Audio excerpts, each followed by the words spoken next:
تو میرے حضور نے ہاتھ اٹھا لیے، کہا اے اللہ، ایک شیر دیا ہے امیر حمزہ، ایک شیر اور عطا کر دے، اب تیری مرضی، عمر بن خطاب دے دے یا عمر بن حشام دے دے۔ حضور دعائیں مانگ رہے ہیں اور یہ ہاتھ میں تلوار لیے غیظ و غضب سے بھرے ہوئے گھر سے نکلتے ہیں کہ بانی اسلام کا چراغ ہی بجھا دینا ہے۔ راستے میں ایک صاحب ملے اور کہا کہ عمر، تیور کوئی اچھے نہیں لگتے، خیر تو ہے، کدھر جا رہے ہو؟ کہا چراغ اسلام بجھانے جا رہا ہوں، یہ روز کا مسئلہ ختم ہونے لگا ہے میرے ہاتھوں۔ مسکرا کے بولے گھر کی خبر تو لو۔ کہا میرے گھر کو کیا ہوا؟ کہا تمہاری بہن فاطمہ بھی نوکر بن گئی ہے رسول اللہ صلی اللہ علیہ وسلم کی۔ غصے سے بھرے ہوئے اپنی بہن کے گھر کا رخ کرتے ہیں، اندر سے قرآن پڑھنے کی آواز آ رہی ہے، غصہ اور بڑھ جاتا ہے، دروازے کو زور زور سے کھٹکھٹاتے ہیں۔ اہل خانہ سمجھ گئے ماجرا کیا ہے، گرجدار آواز ہے جناب عمر کی، دروازہ کھولو۔ جلدی سے معلم کو چھپا دیا اور بہن آگے بڑھ کے دروازہ کھولا۔ کہا تم سابی ہو گئے ہو، دین چھوڑ دیا تم نے، بتوں کی وفا ترک کر دی اور بے تحاشا مارنا شروع کیا۔ بہن کا سر پھٹ جاتا ہے، خون بہنے لگتا ہے اور یہ مارتے چلے جاتے ہیں۔ فاطمہ بنت خطاب بولی عمر تم خطاب کے بیٹے ہو، سنو میں بھی خطاب کی بیٹی ہوں، جو ظلم جو جبر کرنا ہے کرو، میں محمد عربی کا دامن نہیں چھوڑوں گی۔ سوچنے پہ مجبور ہو جاتے ہیں وہ کون سی طاقت ہے جس نے بجلیاں بھر دی اس کے اندر۔ کہا جو تم پڑھ رہے تھے مجھے بھی سنا سکتے ہو؟ کہا تمہیں غسل کرنا ہوگا۔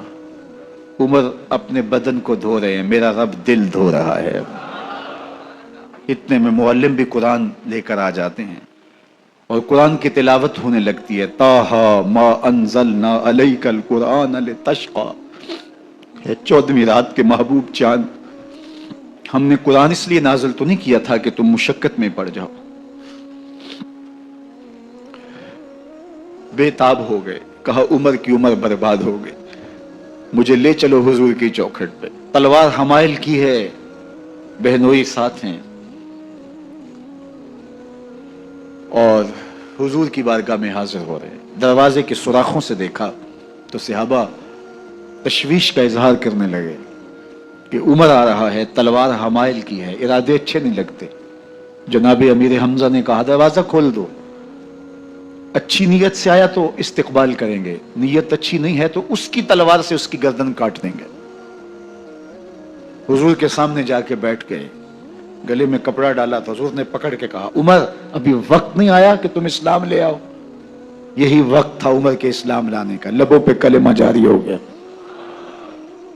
اللہ اکبر کی صدا اس زور سے گونجی کہ مکے کی گلیاں گونجنے لگیں۔ اسلام لانے کے بعد حضور سے پوچھتے ہیں حضور کیا ہم حق پر نہیں ہیں؟ فرمایا ہم حق پر ہیں۔ اللہ کا دین سچا نہیں ہے؟ کہا اللہ کا دین سچا ہے۔ آپ اللہ کے سچے نبی نہیں ہیں؟ فرمایا میں اللہ کا سچا نبی ہوں۔ تو کہا پھر ہم چھپ کے عبادت کیوں کریں؟ اب مسلمانوں کی دو صفیں بنتی ہیں، ایک صف کی قیادت امیر حمزہ کرتے ہیں، دوسری صف کے آگے آگے عمر بن خطاب چلتے ہیں اور حضور درمیان میں ہیں، اور یہ ملکوتی قافلہ صحن حرم میں آ کے اعلانیہ عبادت کرتا ہے۔ حضرت عبداللہ ابن مسعود رضی اللہ تعالیٰ عنہ فرماتے ہیں عمر کا اسلام لانا اسلام کے لیے عزت کا سبب بنا، اسلام کے وقار کی علامت بن گیا۔ ایک ایک کے دروازے پہ جا کے دروازہ کھٹکھٹا کے کہتے ہیں، وہ تو اور خبر سننے کے لیے بے چین تھے کہ یہ بانی اسلام کی زندگی کا چراغ بجھانے گیا تھا، کوئی خبر لایا ہوگا۔ وہ کہتے ہیں آؤ عمر کدھر آئے ہو؟ کہا تمہیں بتانے آیا ہوں، کمزوروں سے پنجہ آزمائی کرتے رہے ہو، آؤ میرے سے بات کرو، میں محمد عربی کا نوکر بن گیا ہوں۔ اللہ اکبر۔ میرے حضور نے فرمایا جب اچھے لوگوں کا ذکر کرو تو میرے عمر کا ذکر بھی کیا کرو۔ میرے عمر کی زبان پر حق بولتا ہے، سچ بولتا ہے۔ ان الشیطان یفر من ظل عمر، عمر کے سائے کو دیکھ کے شیطان بھاگتا ہے۔ اللہ اکبر۔ اسلام لائے تو زندگی کی ایک ایک سانس اسلام کے لیے وقف کر دی، حضور کا پہرا دیا، حضور کی ناموس کا پہرا دیا، حضور کی شریعت کا پہرا دیا۔ اسلامی فتوحات پھیلیں تو پھیلتی ہی چلی گئیں. کبھی مصر فتح ہو رہا ہے، کبھی ایران فتح ہو رہا ہے، آرمینیا تک مسلمانوں کی افواج پہنچتی ہیں. 22 لاکھ مربع میل پر